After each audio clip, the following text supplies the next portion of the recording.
Hey there, cats and kitties. I am the Blues Man, Johnny Blues, and with this video I'd like to talk about Star Trek Enterprise, one of my favorite of the Star Trek series that was really there for me during a dark time in my life, on the coattails of having lost my parents and having to week in, week out fight the state my sister and I live in to retain guardianship of her and keep our family together and everything like that. Enterprise was a weekly release that was just a comfort. I caught every single first aired episode with the exception of two, which I had to actually catch on the following Saturday night on local stations when it would be rerun. And it was a show helmed by none other than Sam Beckett, formerly Quantum Leap, Scott Bakula, of course. And it was something where, you know, in middle school just a few years earlier, I had been in a discussion with my friend saying, you know, he should be the next Star Trek captain. Well, lo and behold, that turned out to be true. And it was a great series. I loved every single episode. I can see, you know, sort of the naysayers who say, well, it didn't really get off to a quick start. They had to kind of find their space legs and everything like that, and it didn't really get good until the third and or fourth seasons, whatever. And I can see that to a point, but I still always loved every single episode. I mean, you run into things when you're dealing with a Star Trek franchise where it's kind of recycled ideas or stories and stuff like that, but I didn't catch every single episode of The Next Generation, Deep Space Nine, and Voyager. I wouldn't necessarily have known if a story had been sort of reinterpreted or something like that. So for me, you know, the original series was the big dog. It was the one that I loved the most, and Enterprise came along, giving me a fan-favorite captain actor and just a whole group of actors, the entire acting troupe for that show. I loved the characters. I loved their relationships. I loved the rapport they all had with each other, which you could tell from behind-the-scenes footage and interviews was very much sort of the feeling they had off-camera as well. And that translated well for me, you know, as far as I was concerned, watching the show. So basically, you know, you get to the series finale.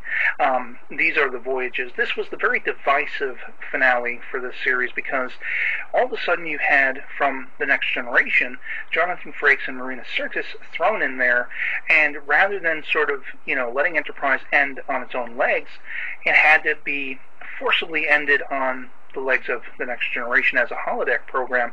None of the characters existed anymore at that point, and there was a whole sort of, you know, Riker has a learning curve to go through and everything like that. And so it's understandable why a lot of people were really put off and upset by this, those especially who were Enterprise series fans. The way they considered it was, you know, Enterprise wasn't good enough to sort of end itself on its own in a respectful manner. And the thing about it is, I've always seen it from two points of view. I've seen it from that point of view, but I've also seen it from an adverse, more positive point of view, at least internally and personally, because what I remember the most from message boards and things like that of that time was you had a lot of Trekkies and Trekkers who were basically proclaiming that Enterprise was never going to be Star Trek, official Star Trek or otherwise. And that always really irked me. It always got under my skin. And, I mean, you would hear people very much like they have since the J.J. Abrams Trek films have come out, oh, this will never be Star Trek, it'll never be related to it, it's a redneck stepchild version of it and all this stuff. And I always kind of had the impression that Berman and Braga, who were producing the series at the time, wanted to find a way, you know, they called it a love letter to Trekkies, but I almost thought it was like a big F-U to Trekkies, not in a negative connotation, but for those who were like, Enterprise isn't real Star Trek. Enterprise will never be part of the same continuity or timeline, or, you know, it's not official Star Trek, all this stuff. I almost felt like, you know, most of the people who were saying that were using The Next Generation as the pinnacle point of the greatest Star Trek series ever. And so by putting Riker and Troy in there, by making it a holodeck program and having them interact with Captain Archer, Trip Tucker, Hoshi Sato, all of those characters, Phlox, you know, I always kind of felt like that was their way of saying, now it can never be questioned again. Now you can never say, there can be no doubt that this exists in the same continuity, in the same timeline as all of those Star Treks you fans claim to love.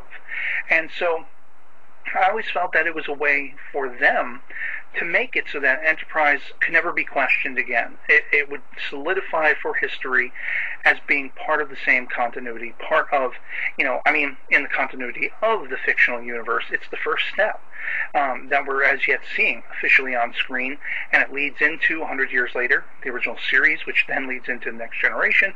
And it's all part of that same mechanism. So I always felt more positively inclined to look at it in that way, that they wanted to make Archer and all these characters, the NX-01 Enterprise, Porthos, the little puppy, and everything, they wanted to make it official. They wanted to make it never to be able to be questioned again.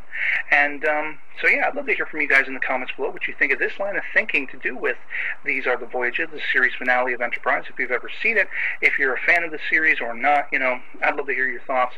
And yeah, so that'll be it for me. Hope this video finds you well, and I'll catch you later. Peace.